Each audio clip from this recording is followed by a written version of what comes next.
morning students, how are you? I hope you all are doing well and have done your homework. Good. चलिए सबसे पहले आपको क्या करना है पता है ना, रोज की तरह अटेंडेंस बनाना है and you all know the process.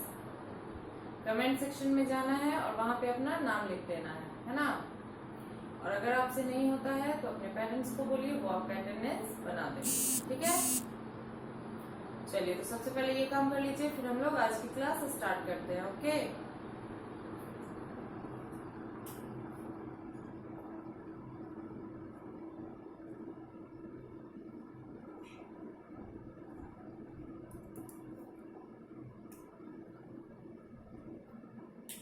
चलिए तो अटेंडेंस बना लिया आप लोगों ने. Very good. Okay, so let's start our class. पिछले क्लास में मैंने आपको ट्रांसलेशन में 5 सेंटेंस दिए थे जो कि आपको बनाना था, है ना, आपका होमवर्क था. और साथ ही में मैंने आपको राइमिंग वर्ड्स भी लिखवाया था और वो भी आपका होमवर्क था कि उसे याद करना है. एंड आई होप कि आपने उसे याद किया होगा और सुनाया भी होगा, और जो ट्रांसलेशन मैंने दिया है उसे भी बनाया होगा. बट जिन लोगों ने सिर्फ राइमिंग वर्ड्स नोट किया है, याद नहीं किया है, वो जल्द से जल्द याद करके सुनाएंगे घर पे. और जिन लोगों ने वो क्लास मिस कर दिया है वो प्रीवियस वीडियो देखेंगे, उसको नोट करके फिर सुनाएंगे घर पे. ओके, चलिए तो आज जो है सबसे पहले तो हम लोग होमवर्क मैच करेंगे. ठीक है, उसके बाद हम लोग एक नया टॉपिक फिर पढ़ेंगे. चलिए नोटबुक ओपन कीजिए और जो मैं लिखूंगी उसे मैच कीजिएगा. ओके, और अगर आपका सही होता है तो वेरी गुड, बट अगर आपका गलत हो रहा है कहीं पे, ठीक है, बोर्ड से अगर मैच नहीं हो रहा है तो उसको इरेज करेंगे और फिर जो मैं लिखूंगी वही आप लोग भी लिखेंगे. ठीक है, चलिए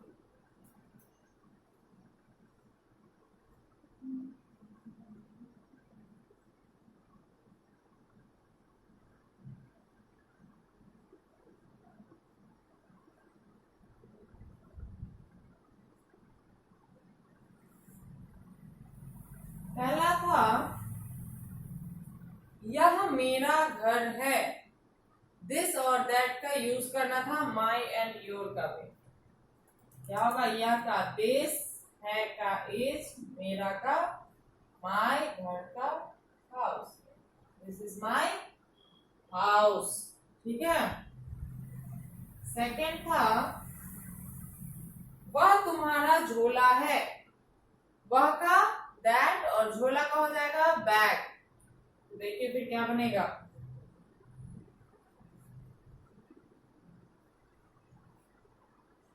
दैट इज, तुम्हारा का योर होता है.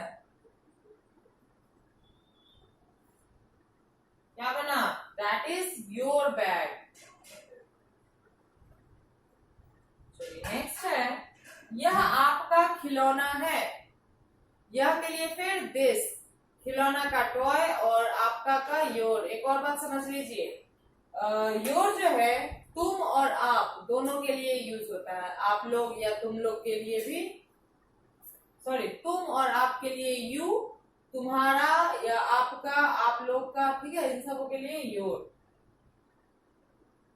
क्या होगा, दिस इज योर टॉय. चलिए 4 है, वह मेरा तकिया है. वह के लिए फिर दैट और तकिया का पिलो होता है. तो देखिए क्या बनता है, that is my pillow, PILLOW. Okay, चलिए लास्ट था, यह तुम्हारी किताब है. किताब का बुक, यह का दिस और तुम्हारी का योर. दिस इज योर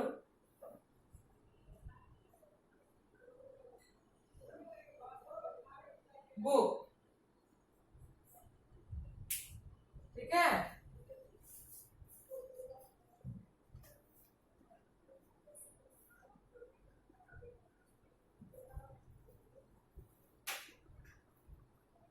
चलिए, ये जो है आपका होमवर्क है, इसको नोट कीजिए पहले।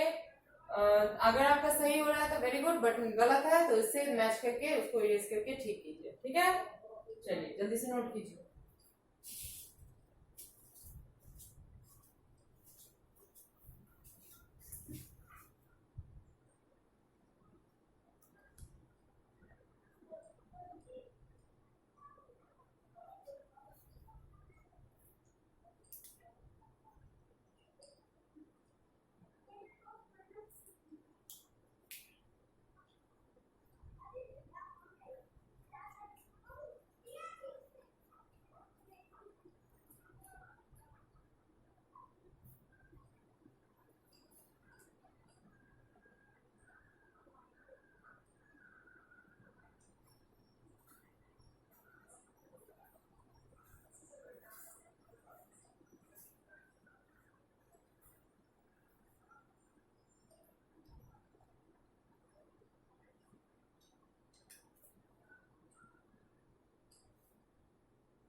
चलिए, तो नोट कर लिया आप लोगों ने होमवर्क, वेरी गुड।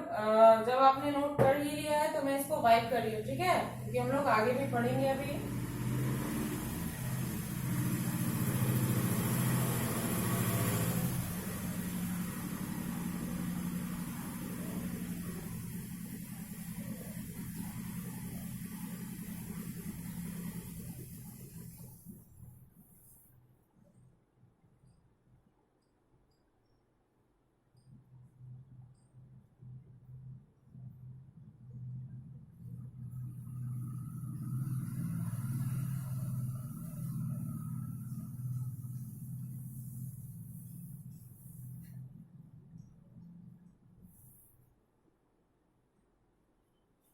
चलिए, तो रिवीजन में आज जो है मैं आपको फिर से रिवीजन वाला ही चीज दे रही हूँ, ठीक है। जो हम लोगों ने यूकेजी में पढ़ा है उसे एक बार फिर से हम सेंटेंस में उसको रिवाइज करेंगे, ठीक है। पहले यूकेजी में मैंने उसे आपको सिर्फ वर्ड वाइज समझाया था, बट अब जो है उसको सेंटेंस में, है ना, कैसे क्वेश्चन बना के या फील करने वाले चीजों में उसे कैसे चेंज करके बनाना है वो सिखाऊंगी, ठीक है।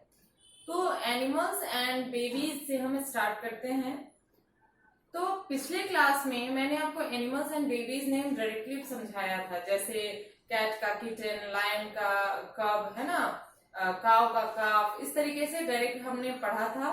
बट चूंकि हम लोग एक नए क्लास में आ गए हैं, मतलब ऊपर की क्लास में आए हैं, तो हम जो है इसको सेंटेंस में कैसे पढ़ेंगे उसको समझेंगे, ठीक है।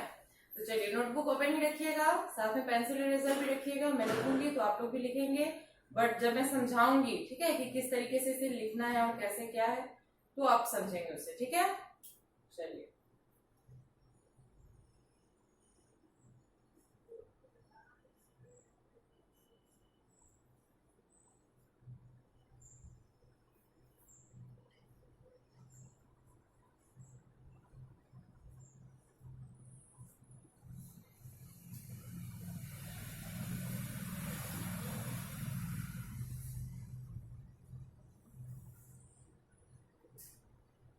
ये जो है animals and there young ones, young ones बोलते हैं बच्चे को, ठीक है, बेबीज को। तो बेबीज ना लिख के मैंने यहाँ पे लिखा है, थोड़ा स्टैंडर्ड है, animals and there young ones, okay.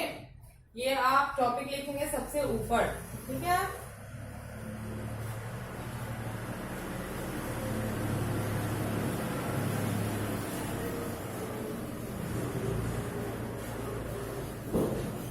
और ये आपका रहेगा heading fill in the blanks, ठीक है।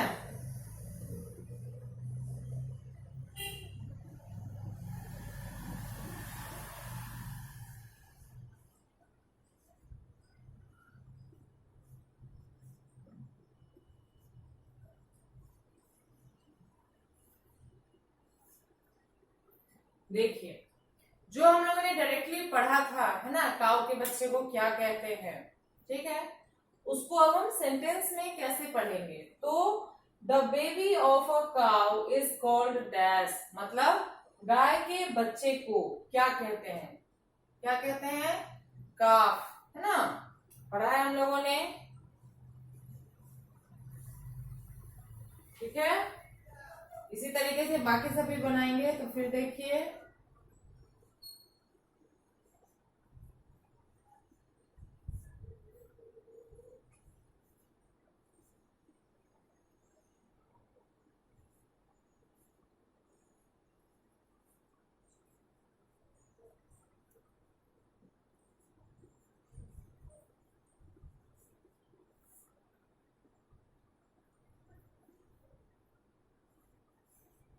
नेक्स्ट है the baby of an elephant is called dash, मतलब हाथी के बच्चे को डैश कहते हैं, और डैश में खाली जगह में क्या भराएगा, एलिफेंट के बच्चे को क्या कहते हैं, काफी कहते हैं, ठीक है।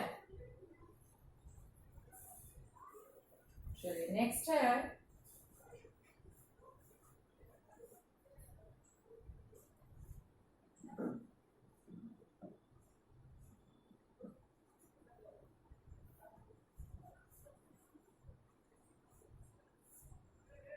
The baby of a lion is called dash, है ना, लायन के बच्चे को मतलब शेर के बच्चे को क्या कहते हैं, तो लायंस बेबीज नेम क्या होता है, कब, है ना,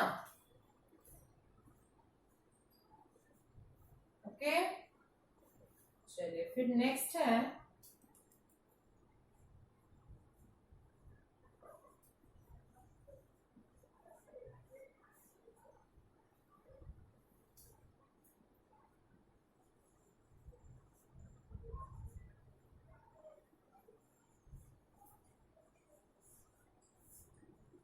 अब है the baby of a tiger is called dash, बाघ के बच्चे को क्या कहते हैं, तो बाघ के बच्चे को भी वही कहते हैं जो टाइगर, सॉरी, लायन के बच्चे को कहते हैं, ठीक है, कभी बोलेंगे, ओके।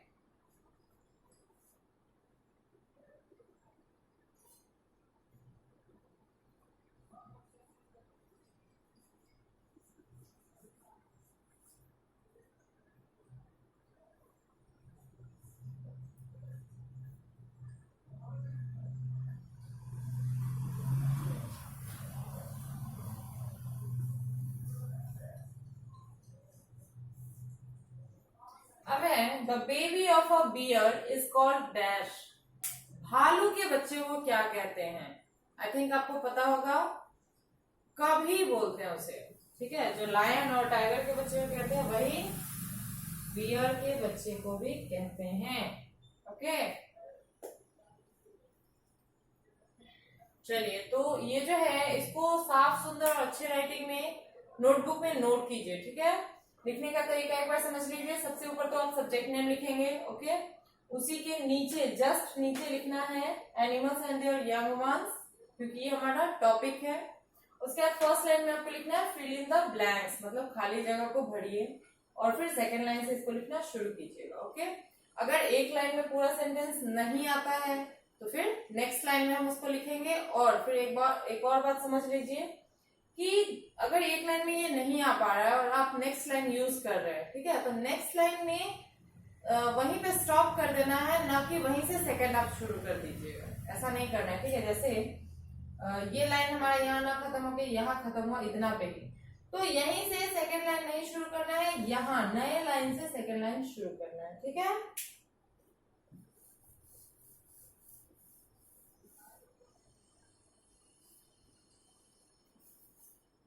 चलिए नोट कीजिए तो,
चलिए लिख लिया आपने इसे, गुड। अब मैं इसको वाइप करती हूँ, ठीक है। वाइप करने से पहले एक बार फिर से पढ़ लेते हैं। पहला है the baby of a cow is called calf, ठीक है। काउ के बच्चे को काफ कहते हैं। The baby of an elephant is called dash, है ना, सॉरी काफ। एलिफेंट के बच्चे को काफ कहते हैं। The baby of a lion is called cub, lion के बच्चे को कब कहते हैं। फिर the baby of a tiger is called cub, मतलब टाइगर के बच्चे को भी कब कहते हैं। उसके बाद है the baby of a bear is called cub, मतलब भालू के बच्चे को भी कब ही बोलते हैं। ओके, चलिए इसको वाइप करते हैं, आगे और लिखना है हमें।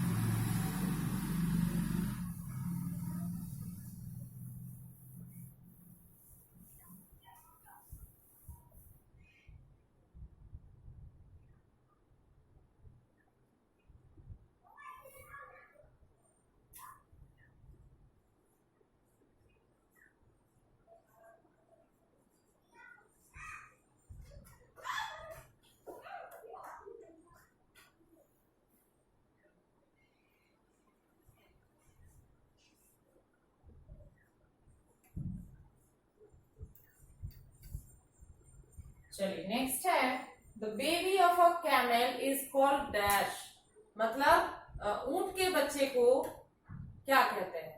तो जो काऊ के बच्चे को कहते हैं वही ऊंट के बच्चे, कैमल के बच्चे को भी कहेंगे, ठीक है। मीन्स काफ, इसको काल्फ नहीं पढ़िएगा, काफ होता है, एल साइलेंट है।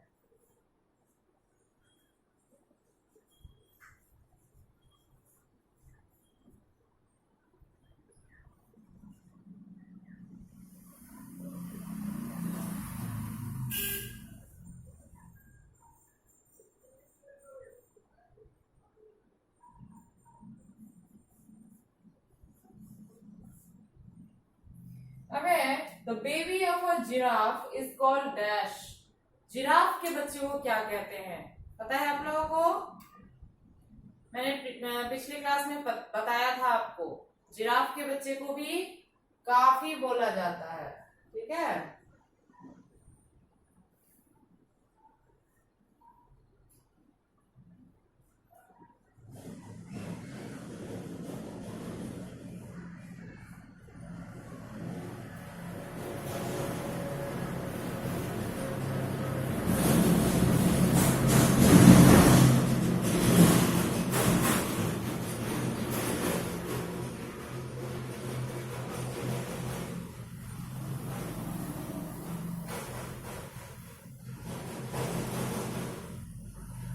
नेक्स्ट है the baby of a buffalo is called dash, मतलब भैंस के बच्चे को क्या कहते हैं। तो जो काऊ के बच्चे को कहेंगे वही भैंस के बच्चे को भी कहेंगे, दैट इज ऑल्सो काफ। मैं एक जैसा नाम एक ही साथ इसलिए लिख पा रही हूँ ताकि आपको याद करने में इजी रहे।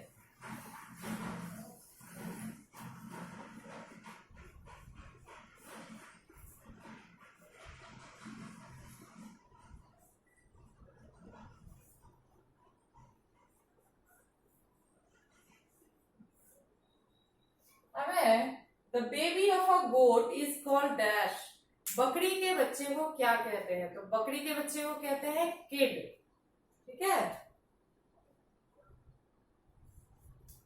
KID, kid.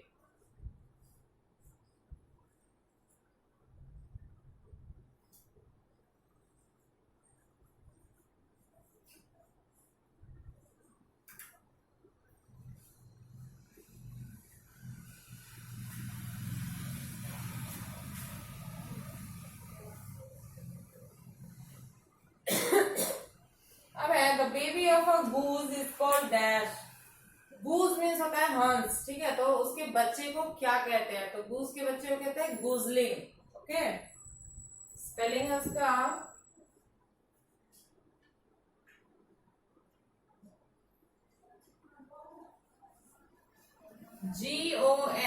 GOSLING, गुजलिंग, ठीक है। चलिए ये जो है इसको भी नोट कीजिए उसी पेज में, अगर उस पेज में नहीं आ पा रहा तो नेक्स्ट पेज में लिख लीजिए, ठीक है। चलिए जल्दी नोट कीजिए तो।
चलिए तो लिख लिया आप लोगों ने इसे, गुड। अब एक बार मेरे साथ पढ़ेंगे।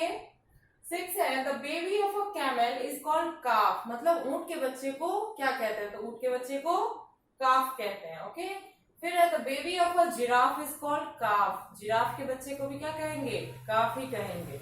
फिर आपका the baby of a buffalo is called calf, मतलब भैंस के बच्चे को भी काफ ही बोला जाएगा। फिर है the baby of a goat is called kid, goat के बच्चे को, बकरी के बच्चे को किड कहा जाता है, मेमना, ठीक है। The baby of a goose is called gosling, हंस के बच्चे को, मतलब गूज के बच्चे को गूजलिंग कहा जाता है, ठीक है। काफी इजी है और रिवीजन है चूंकि हमारा, तो और अच्छे से याद होना चाहिए आपको, क्योंकि पिछला क्लास का है तो याद होना ही चाहिए, है ना। तो एक बार फिर से याद कर लीजिएगा आप लोग इसे, ओके। तो आपका होमवर्क यही है कि इसको साफ सुथरे और अच्छे राइटिंग में लिखना है और फिर इसको याद करके घर पे सुनाना है, ओके। चलिए तो आज के लिए इतना काफी है, मिलते हैं अगले वीडियो में। Thank you.